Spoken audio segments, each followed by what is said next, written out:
기도하겠습니다. 살아계신 하나님 아버지 감사합니다. 오늘도 이렇게 세례를 받기 위하여서 저희들이 4시간에 걸쳐서 이렇게 매주마다 모여서 하나님의 말씀, 요약된 교리의 말씀을 배우려고 합니다. 하나님께서 오늘도 은혜를 더하여 주시고 세 번째 시간 하나님 은혜 가운데에 이 모든 것들을 배우고 습득할 때에 이것이 우리에게 믿음의 신앙의 귀한 기초들이 다 될 수 있도록 하나님 도와 주옵소서. 예수님 이름으로 기도합니다. 아멘. 자, 오늘 지난 시간 했던 거 이제 복습부터 먼저 해보도록 하겠습니다. 중요한 거는 목차인데요. 사실 목차를 보면 전체적인 흐름이 보여요. 목차를 21페이지 목차를 한번 펴봅니다. 21페이지 목차를 펴보면 2장부터 이제 흐름인데요. 성경, 우리가 가진 성경이 있지 않습니까? 성경이 이 뭐냐 도대체. 성경이 어떤 경전이다, 종교의 경전이다 뭐 이렇게 하지만은 과연 성경이 뭐냐라는 건데, 이 성경 안에는 보면 3장에 있는 하나님이 누구인가, 하나님의 속성과 하나님이 뭐 하셨는가, 그 일들이 성경에 기록되어 있습니다. 그리고 성경 안에는 4장에 있는 것처럼 사탄의 시험과 인간의 범죄, 인간이 어떤 존재인가라는 것이 기록되어 있는데, 바로 사탄의 시험에 빠져서 죄인이 되었다, 타락했다라는 것이죠.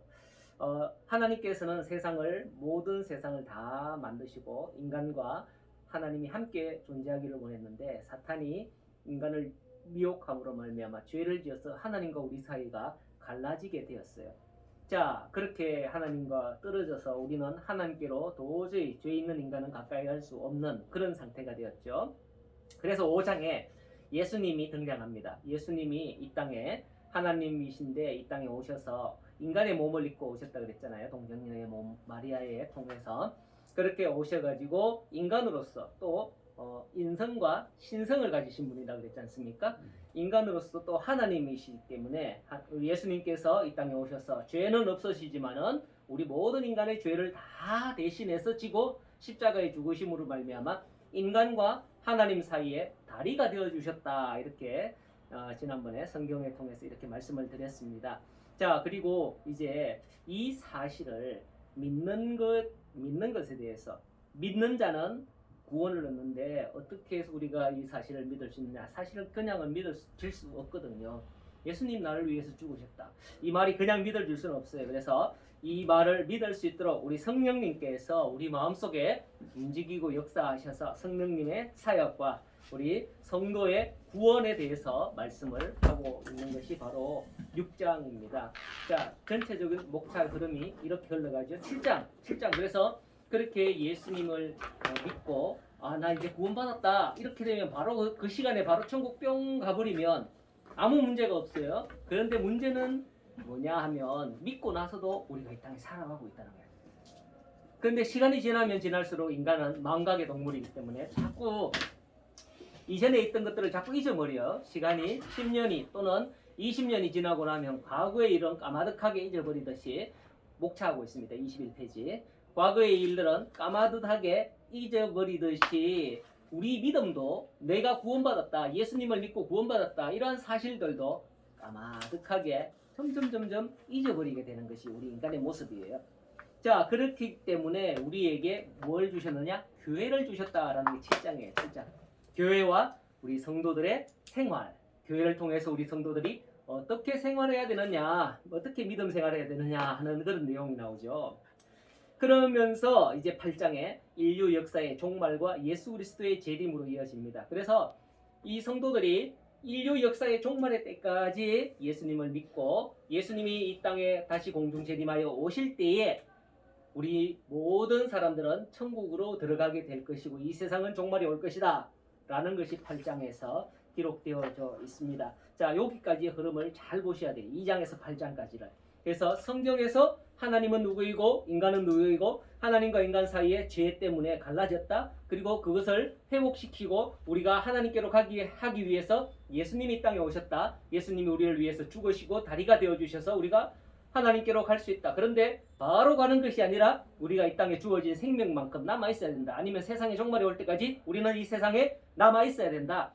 그렇기 때문에 남아있는 동안 우리가 망각의 동물을 잊어버리기 때문에 잊어버리지 않도록 하기 위해서 하나님께서는 교회라는 제도를 주셨고, 이 교회라는 제도를 통해서 우리가 교회를 다니면서 하나님의 말씀을 듣고 계속해서 말씀을 자꾸 리마인드하면서 자꾸 듣고 그렇게 잊어버리지 않도록, 그렇게 해서 마지막 세상의 종말의 때까지, 예수님이 다시 재림하실 때까지 우리는 이렇게 성경 말씀을 붙잡고 하나님을 믿어서 마지막 때에 천국 다 들어갈 수 있게 하신다. 이것이 성경 2장의 성경을 통해서 우리에게 전체적으로 흐름 주신 이 흐름이 내용이에요. 자, 그런 것들을 우리가 지난 시간까지 쭉 배웠었습니다. 자, 이제 오늘은 6장을 하실 터인데요. 6장 31페이지입니다. 이제 31페이지를 펴니다. 자, 6장 성령의 사역과 성도의 구원입니다. 자, 이와 같은 아까 쭉 말씀을 했죠. 예수님께서 이 땅에 오셨고 우리 죄를 위해서 죽으셨고 우리가 이제 이런 사실들을 믿으면 되는데 참 잘 안 믿어지거든 이게요. 믿는다고 하지만도 돌아서면 안 믿어져요. 이상하게. 돌아서면 잊어먹어요. 희한하게. 예. 그래서 6장에서는 바로 이것을 믿게 하기 위해서 뭐가 필요하냐? 성령의 사역이 필요하다. 성령의 일하심이죠. 성령 하나님이 우리 마음속에 오셔요.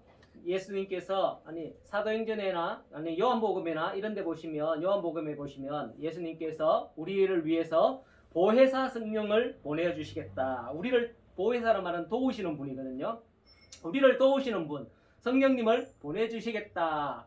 너희들이 염려하지 말라, 근심하지 말라, 걱정하지 말라. 내가 하나님께로 가더라도 성령을 너희에게 보내주겠다. 요한복음 14장에 그렇게 말씀을 하고 있어요. 자, 그래서 그 성령의 이 땅에 오셔서 지금도 우리 속에 믿는 자에게 성령을 주십니다. 자, 그 성령의 일하심과 우리 성도의 구원이 어떤 관계에 있는가 6장에서 배웠는데요. 35번.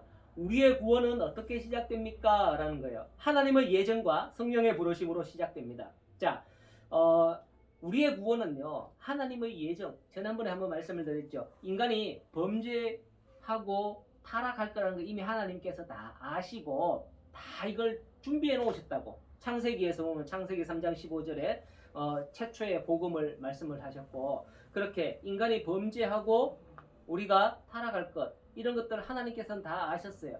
이 세상을 만들기 전에, 우리가 아까 전에 한번 말씀을 드렸잖아요. 우리 사람이 어떤 뭔가를 만들 때, 집을 지을 때라든지 이렇게 방은 어떻게 넣고 뭐 이렇게 집은 1층으로 2층으로 아니면 지하실도 뭐 이런 식으로 우리 머릿속에 계획을 세우잖아요. 그죠? 그 다음에 하는 것은 설계도를 그리는 거예요. 그죠? 그리고 그 다음에 하는 것은 진짜 이제 집을 지어 가는 거예요. 집이 뚝딱 만들어지고 나서 이거는 이렇게 하고 이렇게 하고 이렇게 하는 거 아니잖아요. 순서는 머릿속에 이미 다 있어요. 만약에 이렇게 하려고 하면 뭔가 이렇게 필요하겠구나. 이렇게 해야지. 만약에 이렇게 되면 이렇게 해야지. 계획이 머릿속에 다 있는 것들을 설계도로 그리고 그렇게 나중에 실행을 하는 거예요. 하나님께서도 마찬가지예요. 우리 인간을 이렇게 만들어야지 하고 나서 혹시 이 인간이 타락하면 어떻게 내가 이 가운데서 어떻게 구원해서 하늘나라로 천국으로 들여야지. 이것까지 다 계획해 놓으셨어요. 자, 그래서 이것이 하나님의 예정이라는 거예요. 참 신기하죠. 우리가 믿지 않는 사람들, 구원받지 못하는 사람들이 이렇게 불평할 수도 있어요. 하나님이 왜 이미 예정을 해놨다 그래갖고 어떤 사람은 그러면 구원 못 받고 어떤 사람은 구원 받고 이거 뭐야?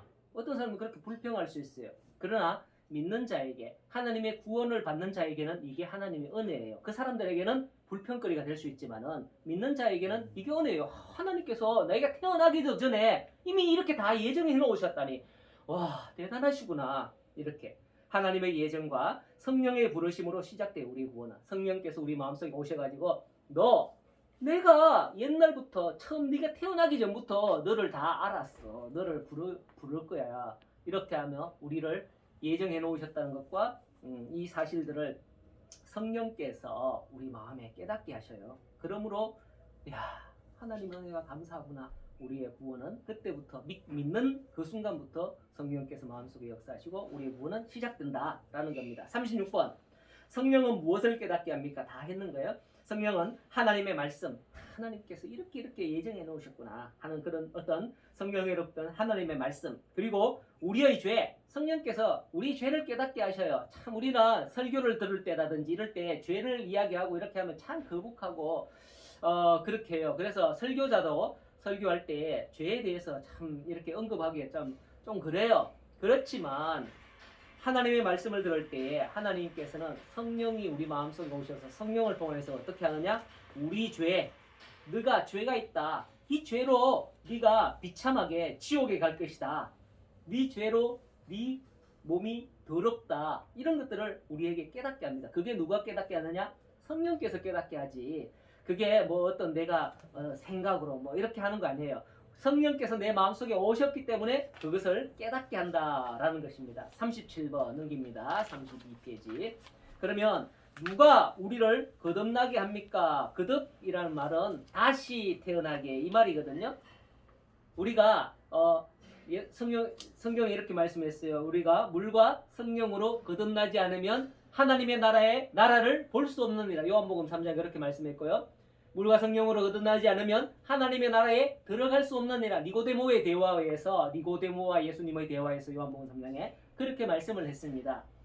우리를 거듭나게 다시 나게 합니까? 누가 우리를 거듭나게 합니까? 성령께서 합니다. 성령께서 우리를 깨닫게 하심으로 맞다 이러면서 이제 회복하는 거예요. 회복. 옛날에 하나님께서 우리에게 주신 것을 다시 회복하면서 이제 내가 하나님의 사람으로 살아야지 어떤 다짐을 하고 이렇게 거듭나게 된다는 거예요. 예수님을 믿지 않는 사람은 거듭날 수가 없어요. 왜? 성령께서 마음속에 오시지 않기 때문에 자기 하고 싶은 대로 자기가 왕이 되어서 자기가 하고 싶은 대로 해요. 그러나 예수 믿는 사람은 우리 속에 내 마음이 주장하는 것이 아니라 성령께서 주장하기 때문에 이제는 환경이 바뀌어요. 예, 성령이 내 마음 중심에 앉아 계시기 때문에 뭔가 우리가 나쁜 짓을 하고 뭔가 죄의 짓을 하고 이렇게 하면 찜찜해요. 왜? 성령께서 우리 마음속에 있기 때문에 이제 거듭나서 그런 거예요. 그게. 예, 그렇습니다. 38번. 성령께서는 그러면 우리를 무엇으로 거듭나게 하십니까? 라는 것인데요. 하나님의 말씀으로. 하나님의 말씀으로 거듭나요. 우리가 다른 것으로 뭐 사람 앞에서 사람이 본다고 해갖고 우리가 바르게 똑바로 생활하고 이렇게 한다고 거듭나는 거 아니에요. 그건 눈치 보는 거지. 그러는 거 아니에요. 우리를 거듭나게 하는 것은요. 성경의 말씀이에요. 하나님의 말씀. 하나님의 말씀을 읽고 듣고 이렇게 마음에 이렇게 깨달을 때에 이렇게 해야 되는구나. 거듭나게 되는 거예요. 하나님의 말씀으로 우리가 거듭나는 거예요. 세상의 어떤 훌륭한 강연 아니에요. 어떤 노래하고 뭐 이런 것들로 아니에요. 하나님의 말씀으로 되는 겁니다. 아시겠죠? 39번. 진정한 회개는 무엇입니까? 성령께서 깨닫게 하심으로. 자, 지금 계속 뭐가 나와요? 성령이 나오잖아요. 그죠? 우리 마음속에 있는 성령, 들어오신 성령, 그 성령이 이게 다 해줘야 돼요. 성령께서 깨닫게 하시고요. 우리 아까도 했듯이 자기 죄를 뉘우치고 예수님께로 우리가 내가 예수님 믿습니다. 내가 이런 죄인입니다. 내게는 예수님이 필요합니다. 예수님이 내 죄 때문에 죽으셨잖아요. 라는 것을 믿는 것. 이게 진정한 회개예요. 우리가 뭔가 내가 이거 잘못했네 하면서 내가 이거 다시 하지 말아야지 이렇게 돌이키는 거 아니고요. 후회하는 거 아닙니다. 후회하는 거 이런 거 회개 아니에요. 그냥 내가 반성하는 거 이런 거 회개 아니에요. 그거는 그냥 반성이고 그냥 돌이킴이에요. 그냥 후회하는 거예요. 그게 아니고 진정한 회개는 뭐냐? 성령께서 내 마음에 탁 깨닫게 해주시는 거예요. 그게 성령께서 내 마음에 딱 깨닫게 해주시는 그게 시작이 하는 거예요. 회개를 시작하는 거예요. 그게 자기 죄를 그래서 내가 이거 죄구나. 자기 죄를 뉘우치게 되고 그리고 예수님께로 나오는 거예요. 나는 이런 죄인일 수밖에 없습니다. 나를 위해서 이 모든 것들을 해결하신 예수님을 믿습니다. 라고 그렇게 나아가는 거예요. 자, 그러면 회개, 뭘 회개하란 말이지? 40분에. 회개의 3대 요소. 뭘 회개해야 된다? 어떻게 회개해야 되지? 회개? 그냥 무조건 그냥 말로 잘못했습니다. 뭐 예수님 나 믿습니다. 뭐 이렇게 하면 끝나는가? 아니죠. 회개의 3대 요소는 무엇인가? 라는 것인데 1번 지적 요소예요. 죄를 깨닫는 것. 그렇죠? 말씀을 통해서 깨닫는 거예요. 그러니까 아까 말씀이라고 그랬잖아요. 하나님 말씀으로 성령께서 역사한다고 그랬잖아요. 거듭나게 한다고 그랬잖아요. 회개의 3대 요소는 첫 번째로는 지적 요소. 죄를 깨달아요. 지적 요소. 그 다음에 감성적 요소. 죄를 슬퍼합니다. 나 이거 죄 때문에 어떡하지? 마음에 막 감정이 요동치는 거예요. 왜? 죄 때문에 이거 큰일 났다. 이거 죄 때문에 나 지옥 가게 생겼네. 이거 어떡하지? 이 죄 때문에 이게 죄를 슬퍼하는 거예요. 그 다음에 3번 의지적 요소. 예수님께로 나옵니다. 아까 맞죠? 아까 39번에 1, 2, 3번도 보면 성령께서 깨닫게 하는 건 말씀으로 깨닫게 하고요. 자기 죄를 뉘우치는 것은 감성적 요소고요.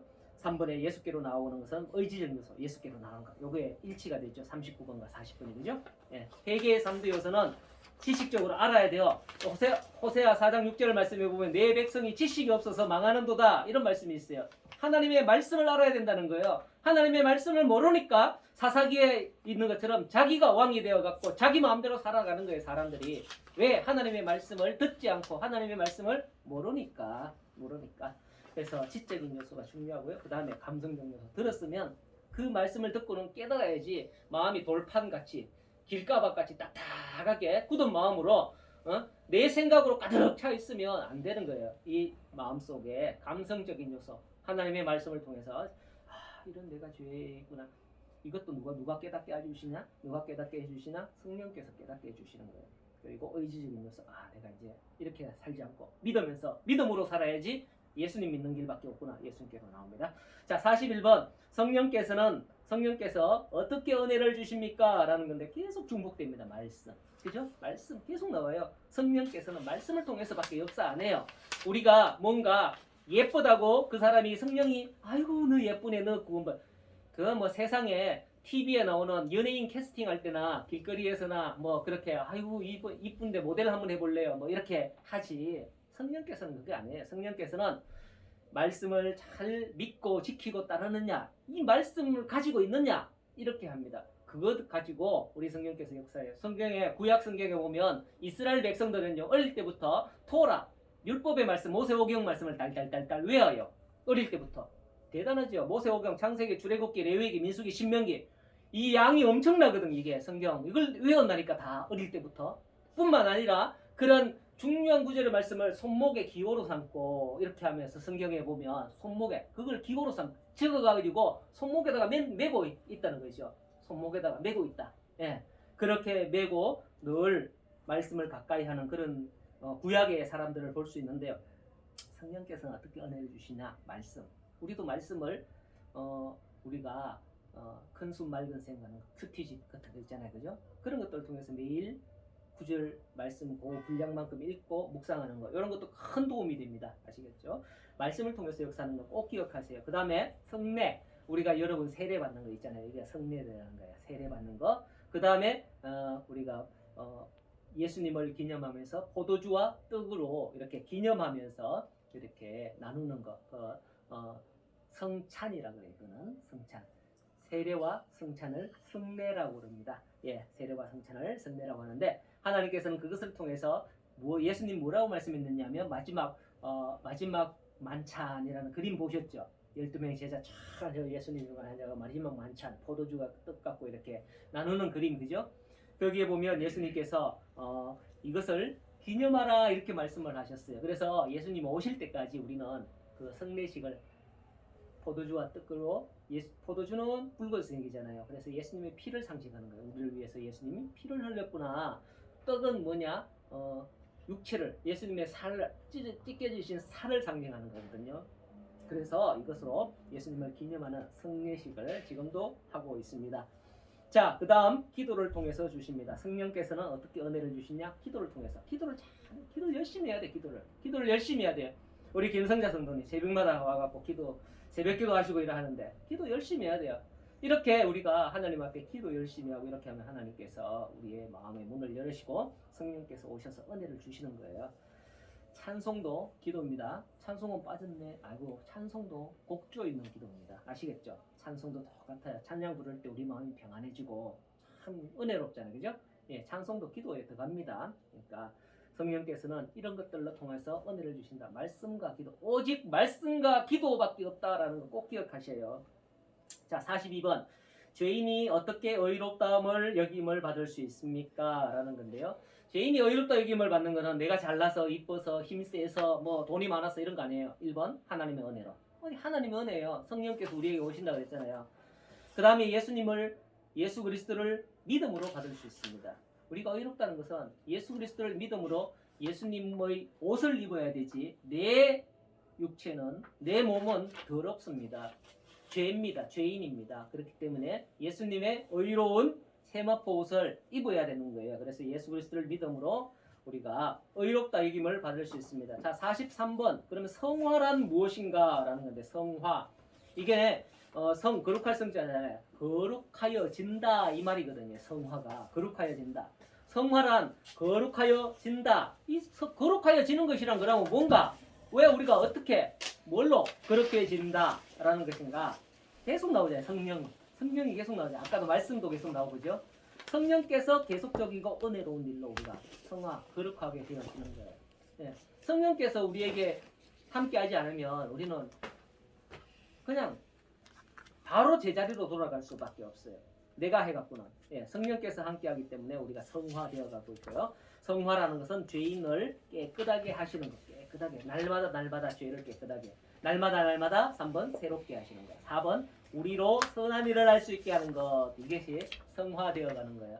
이전에는 예수님을 믿지 않을 때는 하나님의 말씀을 모를 때는 내 마음대로 했기 때문에 선한 일 없어요. 선하신 이가 누구냐? 오직 하나님 한 분밖에 없다 그랬어요. 성경에 보면. 바로 하나님을 믿는 말씀을 믿는 우리들은 이렇게 선한 일을 할 수 있게끔 되는 거예요. 이제 그것이 우리가 성화되어가는 증거다. 야, 내가 예수 믿는데 예수 믿는 걸 내가 책 조금만 내려주실래요? 카메라 가려서. 네. 자, 우리가 성화되어가고 내가 예수 믿는데 내가 예수님을 믿는데 야, 이거 내가 예수님 믿는 거 맞나? 아니나? 이거 모를 때가 많죠.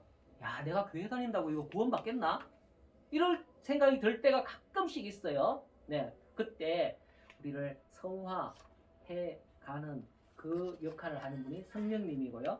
그렇게 성화되어 가는 가운데 우리가 이전에 행하던 그런 일들을 다 이제 조금씩 버려요. 가만히 보면 우리가 스스로 판단도 못할 정도로 조금씩 변화되는 거예요. 그냥 그렇게 우리가 선한 일을 조금씩 이제 내가 예수 믿는 사람, 내가 교회 다니는 사람이지 라는 그런 생각으로 조금씩 바뀌어가는 것이 성화되어가는 거다 라는 거예요. 44번 성도가 구원받는 순서는 어떠합니까? 예, 요거는요 인간적인 면에서 순서지요. 하나님 면에서 볼 때는 동시다발적으로 팍 일어나는 거예요. 자, 여러분 우리가 요리를 한다고 생각을 해보세요. 된장찌개나 뭐 이런 걸 끓이잖아요. 그죠? 그러면 우리는 된장을 끓이기 위해서 물을 붓습니다. 그 다음에 된장을 붓니다. 그 다음에 호박을 썰어 넣습니다. 뭐 아니면 그 전에 물을 그냥 안 붓고 멸치다시물을 낸다든지 뭐 이런 순서가 다 있을 거예요. 그죠? 우리는 요리할 때 순서를 이렇게 따라서 합니다. 근데 그 요리들이 들어가서 불에 그냥 한꺼번에 팍 끝나버리잖아요. 그죠? 불에 한꺼번에 요리가 확 끝나요. 네, 마찬가지예요. 우리는 볼 때 1번 소명, 2번 중생, 회개, 신앙, 칭의, 수양, 성화, 성도의 견인, 영화 이런 순서가 있어요. 사실은 있지만 이것이 하나님의 성령께서 역사하시면 한꺼번에 그냥 탁 끝나는 일이에요. 예. 그런데 우리가 돌아보면 참 부족해갖고 우리는 시간 속에 사는 존재이기 때문에 내가 지금 하나님의 부름을 받았구나. 소명, 부르심. 그죠? 내가 이제 하나님의 부름을 받았는 거구나. 라는 걸 깨달을 때가 있다는 거예요. 중생, 내가 이제 정말 이렇게 하나님 말씀대로 사는 거 보니까 거듭나는 것 같아. 또 회개, 돌이킴. 내가 죄를 지었구나. 지금 이제 내가 이게 내 죄라는 것을 내가 이제 알았네. 이전까지는 이거 맨날 이거 해놓고도 내가 죄라는 거 몰랐네. 이제 돌이키는 거. 뭔가 바뀌는 거예요. 신앙, 믿음이죠, 믿음. 이제 그게 믿음이 생긴 거예요. 그게 바로 믿음이에요. 돌이킬 수 있는 그게 믿음이죠. 이게 보면 똑같은 동시적인 일인데 우리가 분별할 때는 이렇게 분별할 수 있다는 거예요. 칭의, 의롭다. 네가 의롭다. 이거 내가 하는 게 아니에요. 내가 의롭게 되는 게 아니고 예수님을 믿음으로 말미암아. 앞에 4번 예수님을 믿음으로 말미암아 네가 의롭다라고 하는 것을 얻게 되는 거예요. 다 연결되는 거예요. 같이 되는 거예요. 그리고 수양, 자녀가 됨. 수양, 딸 뭐 이런 거 있잖아요. 양자 되는 거. 성경에는 양자라고 나오지만은 만약 사실에 수양, 자녀가 되는 건데요. 예수님을 믿으면 우리는 하나님의 자녀가 된다 그러잖아요. 그죠? 다 동시다발적으로 일어나는 일이에요. 사실은.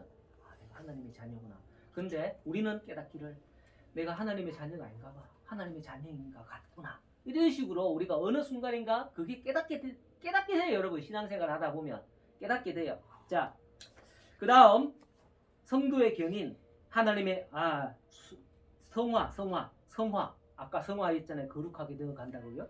예, 하나님의 자녀이기 때문에 내가 바르게 살아야지 어떤 마음가짐 이런 거 가지게 되잖아요. 예, 동시다발적으로 가지게 되는 건데 구분을 하자면 성화이라는 게 있고요. 그 다음에 성도의 견인, 하나님의 자녀이기 때문에 하나님은 자녀를 버리지 않으세요. 하나님 우리가 자녀들에게 필요한 것들을 채워주고 같이 책임져 주듯이 하나님도 하나님의 자녀에게 견인, 레카차가 견인하듯이 끌고 가듯이 그죠? 달아서 끌고 가듯이 우리를 계속 손을 잡고 우리를 인도하신단 말이에요. 인도하신단 말이에요. 하나님의 자녀이기 때문에 하나님 믿는 사람이기 때문에 다 동시다발적인 거거든. 영화, 영광스럽게 된다. 어느 자리에까지 가느냐? 영광스러운 자리까지 우리를 하나님께서 천국으로 인도할 때까지 항상 우리를 붙잡고 이렇게 나가신다. 이게 구원받는 순서인데요. 사실은 동시다발적으로 일어나는 거지만은 우리가 하나씩 하나씩 파헤쳐 보면 이렇게 된다라는 걸 기억하셔요. 자, 이제 넘어갑니다. 34페이지 제7장. 교회와 성도의 교회 생활입니다. 아까도 말씀을 했는데요. 교회를 주신 이유는 우리가 참 바로 예수 믿고 구원받고 천국 가버리면 참 좋아요. 그런데 우리가 우리 수명이 다하는 때까지 아니면 세상의 종말의 때까지 우리는 이 땅에 살아야 되는 그런 상황이라고 그랬어요. 그렇기 때문에 점점점 우리가 시간이 지나면서 믿음이 흐릿해지요. 기억력이 사라져 가는 것처럼 흐릿해지는 것처럼. 그렇기 때문에 하나님께서는 교회라는 제도를 주셔서 그 교회 속에 몸담고 우리가 성경 말씀을 듣고 성경 말씀을 배우고 성경 말씀을 통해서 우리가 이렇게 믿음이 떨어지지 않도록 믿음이 자꾸만 성장할 수 있도록 앞에서 말씀을 드린 것처럼 그렇게 구원받는 길로 나아갈 수 있도록 교회라는 제도를 우리에게 주셨다는 거예요. 그래서 성도는 교회와 성도의 교회 생활을 통하여서 우리가 성장할 수 있도록 해야 되는데 그러면 자 45번 교회란 무엇인가? 교회란 하나님의 백성들의 모임이에요. 교회는요 하나님의 백성 다른 말로 하면 하나님의 자녀 그죠? 아까 하나님의 자녀라고 나왔으니까 자녀가 좋겠네. 하나님의 백성, 하나님의 자녀의 모임이요. 다른 사람이 교회에 들어올 수 없어요. 물론 교회에 아무나 다 들어올 수 있잖아요. 맞아요. 죄인도 올 수 있고 다 올 수 있어요. 그러나 우리가 건물 교회는 다 들어올 수 있어요. 건물 교회는 그죠? 건물 교회는 누구나 다 들어올 수 있어요. 외지인도 들어올 수 있고 다 들어올 수 있어요. 이방인도 들어올 수 있고 다 들어올 수 있어요. 그러나 교회, 하나님의 교회라는 것은 이 눈에 보이는 건물을 이야기하는 게 아니거든요. 우리 회중, 모임 가운데를 이야기하는 거예요. 지금 우리가 이렇게 5명이 모였는데 이렇게 모였는 가운데에서도 이것이 하나님의 말씀을 듣고 나누고 이러한다면 이것이 뭐냐? 교회라는 거예요. 우리가 교회, 작은 교회라는 거예요, 여러분. 그렇기 때문에 교회는 큰 교회, 작은 교회, 똑같은 하나님의 교회다. 하나님의 백성들의 모임이다. 아시겠죠? 교회라는 것은 구역 예배 드리잖아요, 가정에서. 그것도 가정교회예요. 가정교회. 아시겠죠? 교회라는 겁니다. 자, 2번 그리스도의 몸이고 나라입니다. 그리스도의 몸이고 나라입니다. 교회는 그리스도가 머리가 되신다고 그랬어요. 예수님이 머리가 되신다고 그랬어요. 그래서 교회는 예수님이 머리가 되시기 때문에 우리는 교회이기 때문에 예수님은 머리고 우리는 뭐예요? 몸이 되는 거예요. 그렇죠? 예, 그 원리예요. 머리의 명령을 따라야 되겠죠. 그죠? 예, 머리의 명령을 따라야 돼요. 지금 여러분들 중에서 머리의 명령을 안 따르는 사람들이 참 많이 있는 것 같아요. 분명히 내가 10시 20분까지 오시라고 그랬는데 지금 오시는데 여러분 교회는 머리의 명령을 따라야 된다. 우리의 몸도 머리의 명령을 따라서 우리가 이렇게 움직이듯이 교회는 머리의 명령을 따라야 된다. 그리스도의 몸이기 때문에 아시겠죠? 하나님의 나라입니다. 자, 성령의 전입니다. 우리 몸은 고린도서 3장인가요? 성령의 전이다. 이런 말씀이 있어요. 성령의 전. 우리가 성령의 전은 집이란 말이에요. 성령이 거하시는 집. 자, 궁전 이런 말이 있죠. 그죠? 우리 성령 하나님께서 더하시는 그런 하나님의 처소라는 것이에요. 자, 46번. 교회는 그럼 몇 개입니까? 그래. 교회? 이게 교회면 여기도 교회, 저기도 교회. 교회 엄청나게 많겠죠. 그리스도의 몸된 교회는 하나입니다. 하나. 이 땅에 모든 교회는 하나예요. 사실. 그리스도 안에서 연합된 자가 되어야 되는 거예요. 연합. 우리는 지지각각, 제각각. 우리 개신교는 교단도 많고 뭐 파도 많잖아요. 그죠? 몇 개가 되는지 몰라. 이게 지금 그리스도의 몸을 나누는 것처럼 막 쪼개고 얼마나 자기 욕심에 따라서 교단 막 만들고 이렇게 나누는데 아니에요. 정말 이건 잘못된 건데 어쨌든 그러할지라도 우리는 그리스도의 몸이 하나이듯이 우리 교회는 하나이다라는 사상, 그 관념을 버리지 말아야 돼요. 우리는 교회는 하나이다. 그렇기 때문에 지나가다가 다른 교회 본다고 했고, 에이, 저 교회 작다고 무시하고 이렇게 하면 안 돼요. 아시겠죠? 하나님의 교회이기 때문에 하나님의 교회를 욕하고 무시하고 이렇게 하면 벌 받아요. 예, 그렇기 때문에 교회는 몇 개냐? 하나다. 하나. 그리스도의 몸된 지체 된 많은 치교회들이 있다. 여러분 나무가 있잖아요. 나무가 있으면 줄기가 하나 있으면 가지가 많잖아요. 그죠? 가지가 많듯이 그렇게 교회도 그리스도의 몸은 하나지만은 그게 교회가 가지처럼 이렇게 지금 있는 거예요. 아시겠죠? 그런 부분들 기억하시기 바랍니다. 자, 47번. 지상의 교회가 천상의 교회. 교회라는 것은 이제 구분을, 교회를 지금 조금 더 세밀하게 지금 구분해 가는 거예요. 지금 교회, 우리가 이제 교회, 우리는 교획하면 건물 교회밖에 모르잖아요. 여러분들이 아는 데까지 많은 교회들을 지금 이제 구분해 갈 거예요. 자, 교회는 몇 개인가? 하나다라는 거. 어쩌면 몰랐었을 텐데 크거나 작으나 모든 교회는 하나다라는 거 꼭 기억하시고요. 자, 47번에서 지상의 교회, 천상의 교회가 있다라는 것도 기억하셔야 돼요. 지상의 교회는 이 땅 위에서 구원을 이루어가는 교회예요. 이 땅에서 지금 우리가 죄인이었잖아요. 그죠? 예수 믿고 교회 안에 들어가서 점점 구원을 이루어가는 교회가 지상의 교회예요. 천상의 교회는 뭐냐? 하늘에서 이미 앞서간 성도들이 하나님께 찬송과 영광을 올려드리는 그 교회가 바로 천상의 교회라는 것입니다. 앞서간 성도들이. 자, 그리고 3번 지상의 교회와 천상의 교회는 그리스도 안에서 하나입니다. 연결되어 있어요. 여러분, 빛이 있기 때문에 우리가 물체가 있는데 물체와 그림자는 하나로 연결되어 있잖아요. 그죠? 내 손이 이리 가면 그림자도 이리 따라오고 내 손이 이리 가면 그림자도 저쪽으로 따라오는 거예요. 하나예요. 하나. 우리 천상에 있는 교회가 지상에 있는 교회가 하나라는 거예요. 연결돼서 하나예요. 하나라는 거 꼭 기억하시오. 지상의 교회, 천상의 교회가 있다. 네. 우리 철학적인 사상도 비슷하죠. 어떤 그런 걸 기억하시고. 48번 또 교회를 구분할 때 유형의 교회, 무형의 교회. 이게 뭐냐? 유, 있을 유자예요. 형태가 있는 교회. 아니면 또 무, 없을 무자예요. 무형의 교회, 형태가 없는 교회. 이 교회를 또 이렇게 또 구분할 수 있어요. 유형의 교회는 참 신앙을 고백하는 자들과 그 자녀들의 공동체. 아까도 여기 우리 모임이 교회다 이렇게 했잖아요. 이게 무형의 교회는 거예요. 이렇게 제가 이야기하는 거는 우리 큰숙교회를 쪼개려고 내가 이게 교회다 이렇게 이야기하는 것이 아니라 바로 우리의 모임에 요것이 뭐냐? 무형, 어떤 건물이나 형태 이런 것들이 없는 우리 모임. 요게 무형의 교회예요. 무형의 교회. 우리 자녀들의 어떤 유형 참된 신앙을 고백하는 이 사람들의 유형의 교회, 요런 모임. 그리고 무형의 교회는 무형의 교회, 내가 아까 거꾸로 했습니다. 그거 잘 이해하세요. 무형의 교회는 뭐냐? 하나님의 택하심을 받은 성도들의 공동체. 예, 비슷해 내용이. 고말이 고말 같아요. 그래서 나도 헷갈렸는데 금방 지금 하나님의 택하심을 받은 성도들의 공동체. 여기에 무형의 교회예요. 예, 비슷한데 유형, 무형이 있다라는 걸 기억을 하시기 바랍니다. 대신에 사실은 이렇게 이해하면 더 쉬워요. 유형의 교회는 어떤 건물이라든지 이렇게 외적으로 눈에 보이는 교회이고, 무형의 교회는 우리 모임 같은 이런 눈에 보이지 않는 교회다. 이렇게 이해하면 더 쉬워요. 이게 책이 조금 헷갈리게 돼 있어요. 자, 49번 교회의 외적 특징 세 가지는 무엇인가? 표지. 우리가 책이라고 이렇게 있잖아요. 여러분 이 책이잖아요. 그죠? 학습 세례 문답서 책이잖아요. 책을 보면 우리가 내용을 배우고 있지 표지를 배우고 있는 건 아니잖아요. 사실은. 그런데 표지가 있어요. 표지에 따라서 책이 잘 팔리고 안 팔리고 따라 달리겠죠. 그죠? 그래서 책 디자인하는 게 참 중요한 거거든요. 표지를 잘 이렇게 만들어야 돼요. 보면 우리가 어떤 숙제를 하더라 뭐 글 쓰다든지 제목이 중요하듯이 제목, 네, 그런 거라는 거죠. 자, 그래서 교회의 표지, 외적 특징이에요. 이게 뭔가? 이 책이 뭔가? 특징 학습 세례 문답서. 이 책이 그거라는 말이지. 특징이. 예. 자, 그것처럼 교회도 그런 게 있어요. 이 교회가 뭐냐?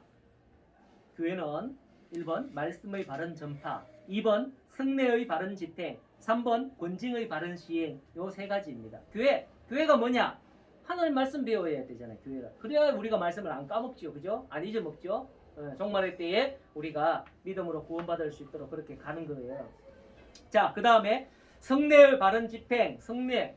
교회는 아까 세례와 성찬을 한다 그랬습니다. 왜? 예수님께서 최후의 만찬 때 뭐라고 말씀하신다는가 하면 내가 다시 올 때까지 나를 기념하라 이렇게 말씀을 하셨거든요. 그래서 성례의 바른 집행, 그 다음에 권징의 바른 시행입니다.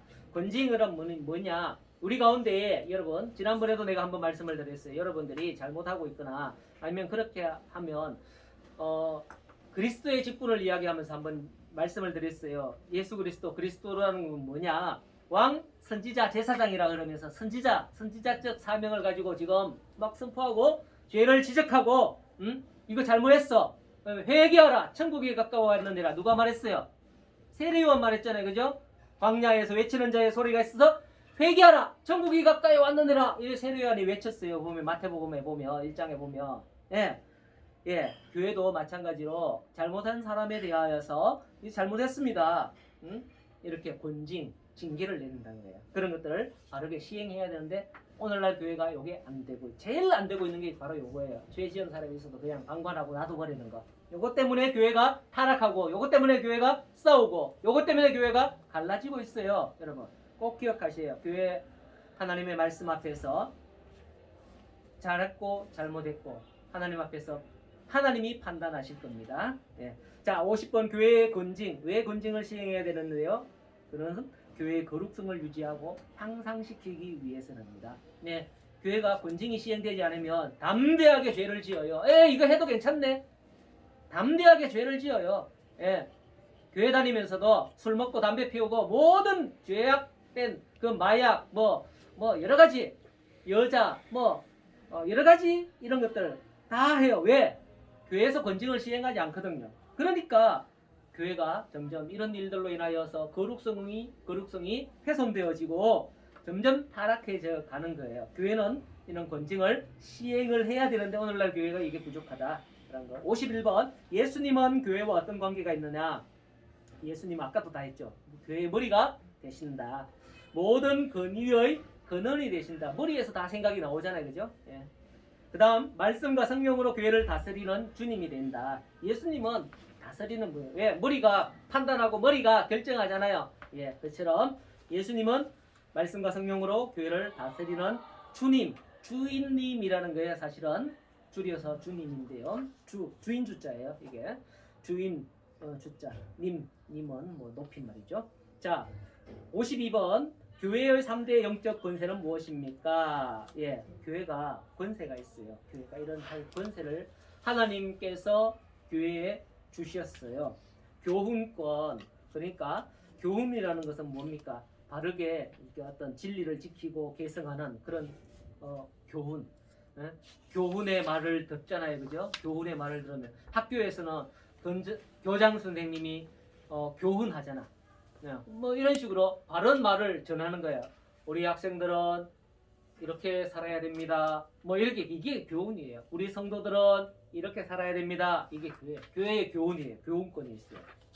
교훈권. 그렇잖아요. 교회에서 말씀하잖아요. 목사님 설교 시간에 성도들은 이렇게 살아야 됩니다. 이렇게 믿어야 됩니다. 이렇게 행해야 됩니다. 이렇게 말씀하잖아요. 그죠? 이게 교훈권이에요. 교회의 교훈권. 그 다음에 치리권. 말씀했는데 아까도 잘 안 돼요. 치리권. 교회의 모든 일을 질서 있게 바르게 하는 그렇게 권세인데 권징하고 이런 것도 다 치리예요. 다스릴 치자거든요. 이치에 따라서 다스리는 건데 이게 참 잘 안 되는 부분이 이 부분입니다. 교회의 치리권. 교회는 다스립니다. 그래서 성도들이 구역을 이렇게 나누어서 잘 살핍니다. 교회의 치리권. 어떻게 잘 이렇게 하고 있나 이걸 다스리는 거예요. 봉사권. 가난한 자와 병든 자를 돌아보는 권세, 봉사권. 교회는 봉사권, 봉사해야 돼요. 근데 교회가 봉사를 한다고 해서 자선단체가 절대 아닙니다. 그렇기 때문에 참 교회에 와서 뭐 구걸을 하는 이들이 참 많은데 안 주면 욕을 막 해대고 이러합니다. 그런데 교회는요 자선단체 아니에요. 교회는 봉사권은 있어도 사회적인 어떤 복음을 위해서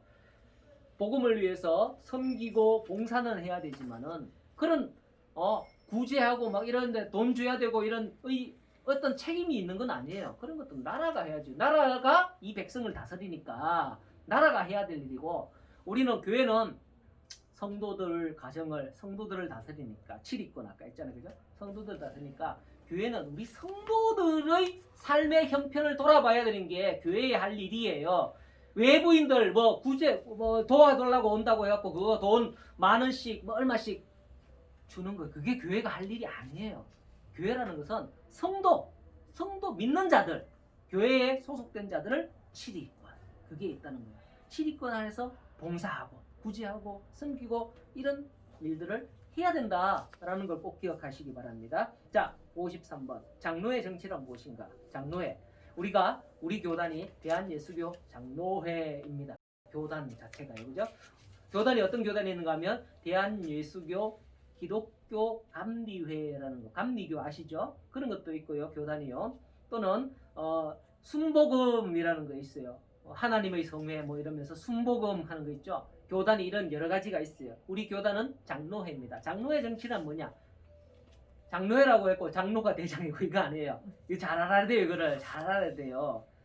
주권이 그리스도께 있습니다. 사람이 세워졌다고 해서 사람에게 있는 게 아니에요. 그리스도에게 있는 정치 제도의 한 형태입니다. 장로교라는 것은 지교회 교인들이 장로를 선택하여 뽑잖아요. 우리가 투표를 해서 당회라는 것을 조직을 합니다. 그 당회로 7위권을 행사하게 하는 주권이 교인에게 있는 민주적인 교회 정치가 바로 장로의 정치인 거예요. 우리가 일일이 다 나서서 이 사람의 목소리 야 이렇게 이 사람이 야 이렇게 하고 이러면 교회가 얼마나 혼란하겠어요, 그죠? 어떤 일이 있을 때 그때는 우리가 전도회도 보면 회장 뽑고 총무 뽑고 뭐 이렇게 해갖고 그 사람들이 모여갖고 우리 이렇게 하자 이렇게 의논하는 게 제일 순탄하게 일이 처리가 잘 되잖아요. 마찬가지로 교회 안에서도 장로를 뽑아서 그 교인의 대표로 세운 장로들이 교회의 앞으로 갈 길들을 이렇게 1년 계획을 합니다. 연말에 되면 계획을 해서 우리가 내년에 이렇게 하자 이렇게 해서 모든 성도들에게 동의를 얻어서 그렇게 가는 거예요. 이게 장로의 정치라는 것이죠. 자, 54번 장로의 정치 제도에 어떤 것들이 있습니까? 지교회와 당회와 노회, 대회, 총회가 있습니다. 이거는 형태인데요. 모임의 형태예요. 지교회, 그러니까 우리 큰숲교회 같은 이런 교회를 말하는 거고요. 당회라는 것은 교회 안에 보면 당회가 있어요. 장로와 목사님이 모여서 회의를 하는 그 그룹이 우리 요람에 보면 당회라는 게 나와 있을 거예요. 재직회 당회 이렇게 나와 있는데 그 다음에 노회라는 게 있는데 노회는 뭐냐면 노회라는 것은 뭐냐면 우리가 지난번에 2주 전에 노회 한다 그랬잖아요. 우리 경동 노회 우리가 소속되어 있는 노회가 지역 노회 그 지역의 교회들이 모여서 노회를 이룹니다. 그 다음에 대회는 사실은 없어요. 형식적으로 있는데 총회라고 있어요. 총회 한국에 있는 모든 교회가 모든 노회가 다 이제 모여서 총회를 하는 게 총회 여기 이렇게 됩니다. 당회, 노회, 총회 요 세 가지가 있어요. 지금 현재. 자, 그 다음 55번 우리 교회는 어떤 교단과 노회에 소속되어 있습니까? 아까도 말씀했는데요. 대한예수교 장로회라고 그랬어요. 그 중에서 교파가 있어요. 관로 안에는 교파예요. 이게 교파가 장로회 중에서도 파가 여러 가지거든요. 우리가 뭐 김해 김씨라고 생각을 하면 김해 김씨도 무슨 파 있죠, 그죠? 예, 그 안에 있는 파를 이야기하는 합동 교파가 합동이에요. 합동 교단과 우리가 아까 금방 말했습니다.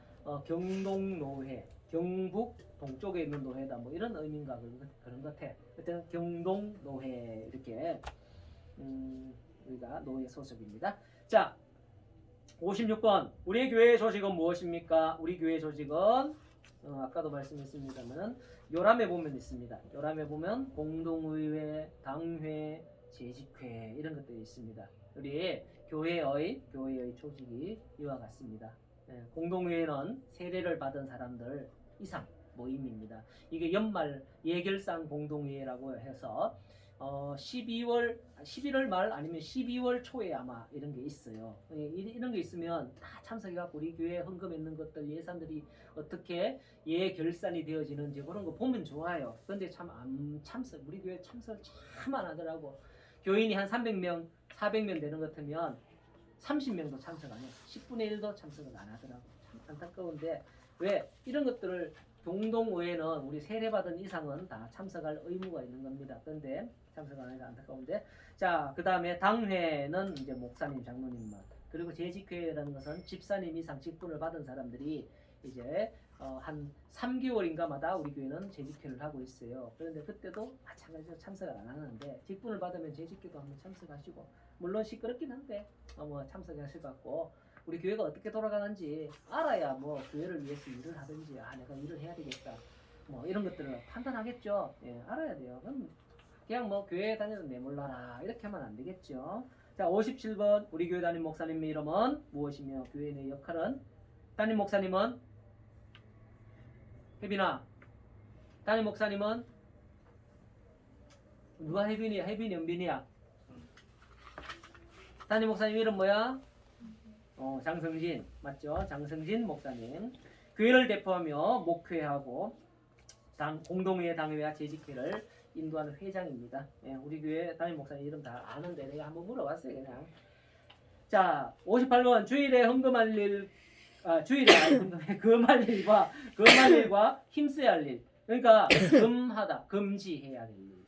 예? 주일에 금지해야 할 일과 주일에 힘써서 해야 될 일이 뭐냐라는 거예요. 자, 일상적인 생업이나 상거래하는 일, 세속적인 쾌락이나 세상 염려와 속된 말은 삼가하고. 그러니까 나를 위해서 살아가는 거 주일날이니까 하나님께서 예배하라고 하는 날이니까 나를 위해서 좀 하루 살지 말고 하나님 위해서 한번 살아봐라 이 말이죠. 일상적인 어떤 나를 위해서 하는 그런 일들을 조금 자제하다 이 말이죠. 옛날에는 안 했어요. 못하게 했어요. 이거 교회에서 70년대 80년대 초만 해도 못하게 했어요. 근데 막 경제가 발전하면서 3교대가 되고 막 이렇게 제도가 바뀌어지니까 뭐 일하지 마라 이게 됩니까 도대체? 옛날 농업시대에는 이게 됐거든요. 근데 근대화에 이렇게 물들면서 이게 안 돼요. 사실은 안 되지만은 그래도 그나마 주일날은 예배해야 된다라는 거 꼭 기억하고 오전 예배, 오후 예배까지 좀 참석을 하고 이렇게 해야 돼요. 주일에 힘써야 돼요. 자, 이번에 보면 예배와 전도 있죠. 성경 연구와 기도, 환자 위문 등 생명을 살리는 일과 신앙서적 읽기 등은 힘써서 해야 할 일입니다. 이게 우리가 일요일, 그러니까 우리가 주일날이라고 하는 이날에 해야 될 일과 하지 말아야 될 일들이 있다라는 거 기억하세요. 이것도 잘못하면 죄예요. 아시겠죠? 자, 59번. 예배 시간 전에 누구를 위해 기도해야 됩니까? 이제 우리가 교회 오면 기도하잖아요. 우리가 이 자리에 앉아서도 우리가 먼저 시작하기 전에 우리 김태수 성도님하고 저하고 기도하고 시작했어요. 모든 모임은 기도하고 시작해야 돼요. 교회의 모든 모임은 전도의 모임도 그렇고 원래의 모임도 그렇고 어떤 우리가 기도의 모임도 그렇고 뭘 해도 기도부터 먼저 하고 예배 자리에 우리 오전에 1부 예배, 2부 예배에 참석하잖아요. 그렇게 참석하면 자리에 먼저 앉아갖고 기도부터 하나님 왔습니다. 뭐 이런 형식으로 그렇게 기도부터 시작하고 다른 무슨 돌아보거나 뭐 하거나 해야 돼요. 아시겠죠? 예, 그때 예배 시간 전에 기도를 하는데 누구를 위해 기도해야 되느냐? 자신과 타인을 위해서 기도하되 특별히 말씀을 전할 목사님을 위해서도 기도해서 은혜로운 시간이 되게 해주세요. 그렇게 기도해야 됩니다. 예. 자, 60번 예배 시간에 취해야 될 태도. 예배 시간에 해야 될 태도는 뭐냐? 잡담하거나 산만한 태도 피해야 됩니다. 옆에 있는 사람하고 이야기를 할 때 있잖아요. 이야기할 때 이렇게 해야 돼요. 자, 안녕하세요. 이렇게 이야기가 소곤소곤 안녕하세요. 이렇게 이야기해야 되는데 어떤 사람은 그냥 평상시 톤대로 안녕하세요. 뭐 이렇게 평상시 톤대로 이야기하면 안 돼요. 예배 자리에 와갖고 소곤소곤 하세요. 그냥 안녕하세요. 소곤소곤 이야기를 해야지 톤을. 응? 옆에 사람하고 잠깐 이야기하면서 안녕하세요 이렇게 하면서 평상시 톤대로는 하면 안 돼요. 사실은 예배 자리에 와서는 아시겠죠? 그리고 단정한 태도로 예배에 집중하도록 해야 되는 것이죠. 예배가 시작됐는데 늦게 왔는데 옆에 사람 앉으면서 안녕하세요 이러면서 인사하고 앉았는지 아니요, 이건 하면 안 돼요. 그냥 목례로 간단하게 고개만 끄덕이면서 그렇게 단정한 태도로 집중해서 예배 자리에 앉을 수 있도록 그렇게 해야 됩니다. 61번 예배 시간에 드리는 공기도의 내용은 무엇입니까? 예배 시간에 드리는 공기도의 내용. 자, 공기도의 내용, 공적인 기도란 말이에요. 공동 기도란 말이에요. 이 공기도의 내용은 하나님께 영광을 돌려야 돼요. 모든 사람이 하나님 하나님 이렇구나 이렇게 영광을 돌릴 수 있도록 그렇게 기도를 해야 되고 하나님 은혜에 감사하는 그런 내용을 기도해야 돼요. 참된 회개를 해야 돼요. 자 보세요. 예배에 공기도를 하는데 자기 기도를 하는 거야. 하나님 나 어제 뭐 했고 뭐 했어요. 공기도 대표 기도를 하는데 아까 1부 예배라든지 아니면 2부 예배 장로님 기도하잖아요. 그죠? 그럴 때 할 때 자기가 했던 일들을 기도의 시간에 이야기하면 안 돼요. 공기도는 하나님께 영광이 되는 거는 하나님 아버지 참 감사합니다. 은혜로운 그런 감사할 것들을 우리 모두가 감사할 것들을 해야지 자기가 감사하는 거 기도하면 안 돼요. 예, 공기도는 그래 하는 거예요. 참된 회개 이 우리 회중을 위해서 참된 회개를 해야 되고 하나님의 은혜와 복을 구해야 돼요. 하나님의 은혜를 구해야 되지 자기가 잘난 거 자기 자랑 이런 거 하면 안 돼요. 공기도 시간에 기도 시간에 하나님 은혜와 복을 강구해야 돼요. 그리고 5번 가정, 교회, 국가, 세계를 위해서 기도해야 되고요. 이런 것들 요소들이 다 들어가야 좋아요. 기도. 그리고 마지막으로는 도장을 찍어야 되죠. 예수님 이름으로 기도합니다. 제가 지난번에 한번 말씀했죠. 5가지 손가락. 그죠? 하나님 감사합니다. 용서해 주세요. 도와주세요. 예수님 이름으로 기도합니다. 이렇게 5손가락을 생각하면서 그렇게 기도하시면 돼요. 자, 그 다음 62번 교인은 물질을 어떻게 사용합니까? 돈이죠. 돈 많이 벌면 좋은데 이거 참 뭐 이런 말도 있는데 개같이 벌고 정성같이 쓴다. 이런 말도 있긴 합니다만 우리는 그 물질을 어떻게 사용해야 되느냐 하는 건데요.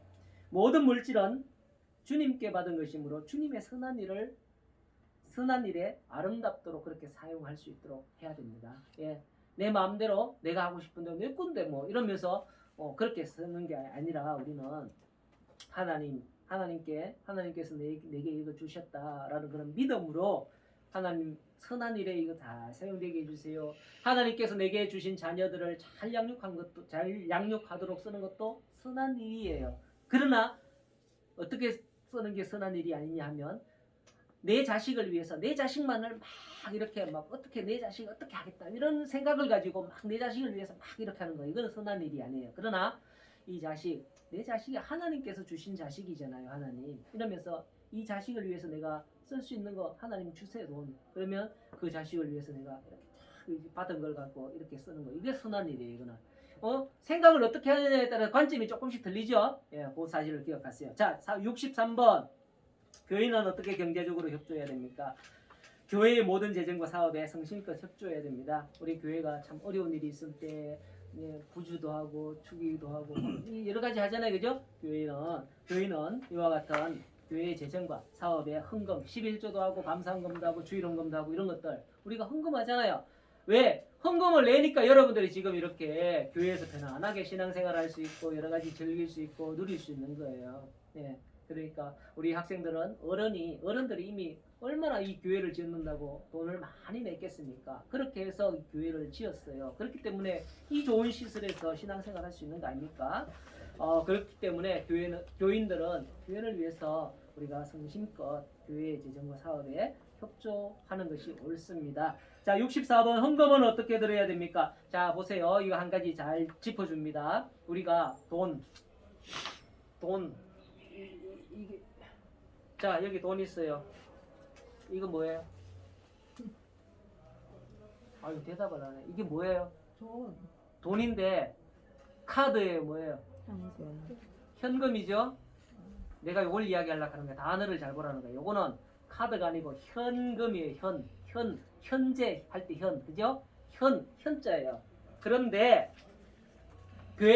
교회에서 헌금 내라고 한다고 현금 내라고 한다고 이런 식으로 이야기하는 사람들이 있어요. 현금 내라고 하는 거 아니에요. 교회에서 보면 여기 보면 64번 현자가 아니고 헌자입니다. 헌신 바칠 헌자예요. 이게 잘 봐요. 이거를 요거 몰라갖고 아직도 집사된 사람들도 교회에서 현금 내라고 한다고 이딴 식으로 생각을 하고 그런 식으로 말을 하고 이러면 안 돼요.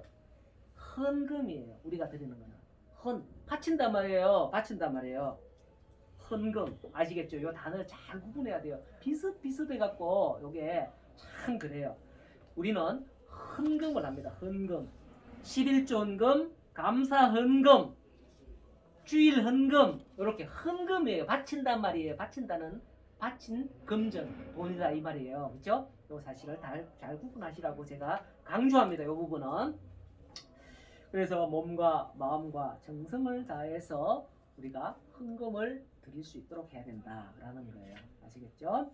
자, 65번 교인의 의무는 무엇입니까? 예배와 집회 출석. 우리 이제 교인의 의무예요.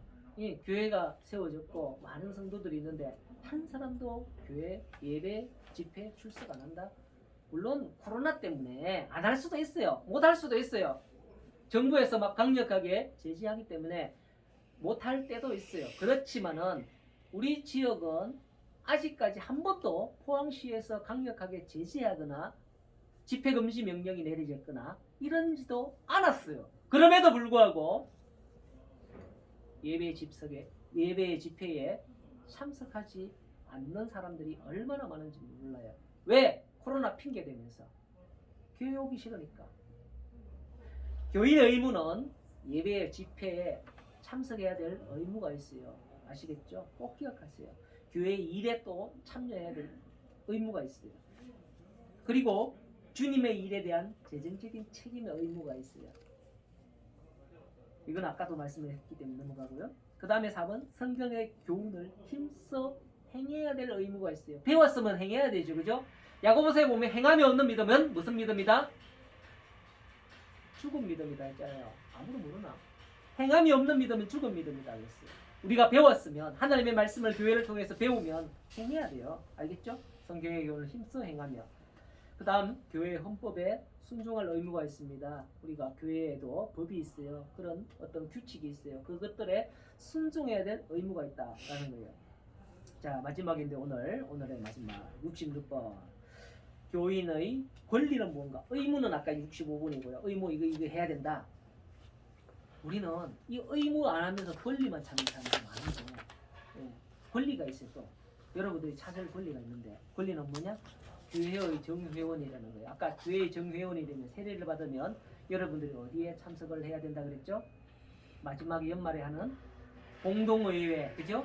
공동의회 이런 회의에 참석할 정회원이 되는 그런 권리가 있습니다. 아시겠죠? 거기서 여러분들이 일반 성도를 할지라도 뭐 거기에 궁금한 건 손들고 질문할 수 있어요. 왜? 권리가 있기 때문에 여러분들에게는 그 권리가 있어요. 자, 2번 교회의 헌법에 따라 청원, 소원, 상소할 권리가 있다. 예, 이것은 내가 내가 무시당하고 내가 이거 교회에서 이렇게 이런 일을 억울한 일을 당했다. 그러면 우리는 교회 법에 따라서 청원하고 소원하고 상소할 권리가 있어요. 예. 그렇다고 해서 사회 법정에 막 고소하고 고발하고 이걸 이야기하는 것이 아니라 교회의 당회에 또는 우리 교회가 소속된 노회에 이렇게 우리가 헌법에 따라서 상소할 권리가 있다는 거예요. 교인이기 때문에. 교인도 아닌 사람이 교회에다가 고발하고 교회에 들어가고 교회 막 이렇게 이야기할 그런 권리가 없는 거예요. 아시겠죠? 자, 3번 교회 법규를 따라 선거 및 피선거권이 있다라는 거예요. 우리가 투표하잖아요. 그죠? 장로, 권사, 집사 이런 거 뽑을 때 투표할 권리가 있다라는 거예요. 자, 그 다음에 4번 성찬에 참여할 권리가 있다. 세례를 받아야 성찬식에 참여할 수 있어요. 세례를 안 받은 사람은 떡과 포도주 잔을 받을 수 없어요. 네. 5번 교회를 위해 봉사할 특권이 있다. 네. 우리는 이제 교회의 어떤 일에도 참여할 특권이 있어요. 네, 참여할 특권이 있어요. 물론 하기 싫으면 안 해도 되지만은 해도 너 나가 이렇게 할 수가 없단 말이에요. 왜? 내 교회 교인인데 할 수 있다는 거예요. 교회가 쉽게 말해서 여러분 야유회를 간다고 생각을 해보세요. 버스를 대절해 갖고 버스 한 몇 대를 대절해 갖고 야유회 가는데 우리가 거기 딱 갔는데 못 오게 하고 안 돼요. 왜? 성도기 때문에 교회의 회원이기 때문에 거기에 가서 참여하고 이렇게 봉사할 권리가 있어요. 뭐 봉사라기보다는 거기에 참여할 그런 권리 있어. 나도 우리 교회 큰숙교 교인인데 왜 내가 못 가요? 이렇게 할 수 있다는 거야. 그게 여러분들의 권리라는 거야. 자, 우리가 이 마지막까지 이제 66분까지 끝났는데 오늘 배울 거는 교인의 권리. 대신에 권리만 찾지 말고요. 의무도 해야 됩니다. 아시겠죠? 이게 균형을 이루어줘야 돼요. 꼭 기억하시고 교인의 권리와 의무 이 부분 여러분들이 힘써 행해서 믿음으로 살아가기 바랍니다. 제발 다음 시간이 마지막 시간입니다. 제발 10시 20분부터 시작하니까 제발 지각하지 마시고 저는 여러분들에게 지식으로 이걸 가르칠 수밖에 없어요. 믿음은 여러분의 소관이에요. 믿든지 안 믿든지는 여러분들의 마음에 달렸어요. 문답하는 거, 이거 배운 거 문답하는 거 아니라 여러분의 믿음이 있는가 없는가 그거 문답해요, 목사님이. 그러니까요, 제발 여러분들이 이걸 알아야 믿음으로 살지. 예. 이 시간만큼은 여러분의 평생에 제일 중요한 시간이에요, 사실. 언제 이 교리 이거 배우겠어요? 다시는 안 배울 거예요, 여러분 평생에. 아시겠죠? 꼭 기억하시고 다음 시간 마지막 시간이니까 꼭 오시기 바랍니다. 끝났는데. 자, 기도하겠습니다. 살아계신 하나님 아버지 감사합니다. 오늘도 믿음으로 인도하여 주시고 또 이렇게 세 번째 시간을 공부하게 되었습니다. 참 시간이 빠르게, 세월이 참 빠르게 지나갑니다. 이러한 가운데에 하나님께서 은혜를 베풀어 주셔서 우리에게 주신 이 모든 하나님의 말씀을 따라서 믿음으로 살아갈 수 있는 좋은 기회를 주시는 것을 감사드립니다. 우리들이 정말 하나님의 말씀을 읽고 듣고 배우는 것도 좋지만 또 이렇게 하나님의 말씀을 요약해 놓은 교리를 통하여서 배우고 이제 세례와 입교를 받기를 원합니다. 우리 모든 분들에게 하나님의 은혜로 믿음으로 나아갈 수 있도록 인도하여 주옵시고 이 시간 어려운 시간입니다. 아침 시간 일찍 나오기도 힘들고 어려운 시간이지만은 하나님의 말씀을 근거로 해서 제가 이분들에게 선포하고 가르치며 지적했습니다. 우리가 잘못된 것이 있다면 용서해 주시고 하나님 은혜로 우리가 정말로 믿음으로 고백하며 우리가 평생에 이 말씀을 잃지 않고 바르게 신앙생활할 수 있도록 도와주시옵소서. 예수님의 이름으로 기도드리옵나이다. 아멘. 출석 부릅니다. 예, 수고했습니다. 출석 부릅니다. 잠깐만요.